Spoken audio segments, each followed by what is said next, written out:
could have been contained by 95% if the communist regime acted sooner.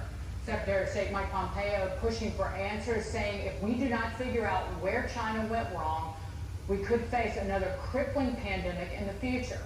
And President Trump addressed the cover-up earlier.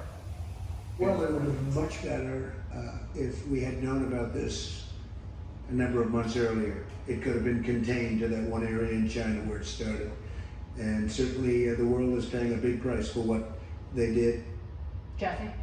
Well, the first case of coronavirus surfaced in mid-November. That's 4 months ago.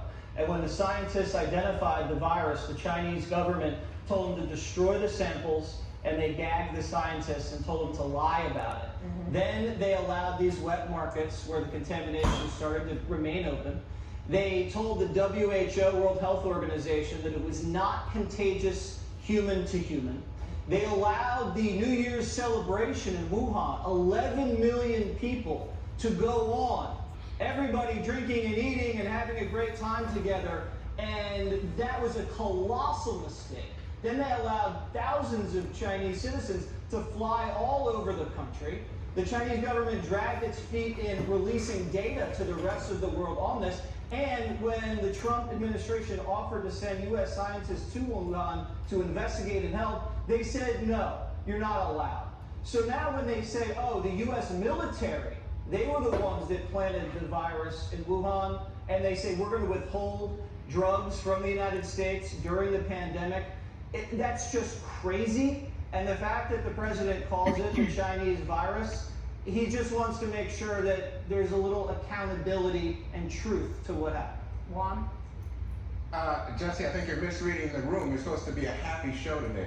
I'm talking about the Chinese government. Yeah, oh, I see. We don't talk things about up. You seem to want to blame the But president instead of the Chinese Communist government, I and just that's know where who you're wrong. I know who I elected, okay? So here's the thing. Yeah, you elected President Trump. Yeah, that's right. That's my president. Yeah, that's why I he's say our I speak president, about it. But I will not say the this. Chinese Communists. We have time. We're going to have time for after-action reports. I think it's inevitable. We're going to have a 9/11 commission-style review of what happened, so we will be able to know exactly what happened and where this came from. I think it's so important. But I want to underline something that you said, which is something actually Senator Rubio and others have said, which is that we are so reliant on the Chinese. Right now, we have, I believe it's Governor Cuomo of New York over in China, trying to look at them in terms of whether or not they have ventilators that they can sell us to help our hospitals. We are relying on them in terms of our prescription drugs, delivered in large part from China. And so when they get vengeful or angry or whatever, you know, we have to somehow step in and say, you know what, this is too much. We can come back and make some of these things in the United States. Right. Now, I understand it's going to be a higher cost. Well, I agree, Juan. I agree. And that's actually what President Trump's tried to do over the last 3 years, is extricate ourselves from our reliance on China as a manufacturing hub. But Greg, what do you say? I, as a member of the media, I am absolutely disgusted how we're saying these negative things about China. I mean, I just can't believe. I mean, really, that's racist. This entire segment is racist because we're pointing out the disease, the disease's origins, and we should be ashamed of ourselves with dealing in facts. That's awful. My suggestion, I actually agree with Juan.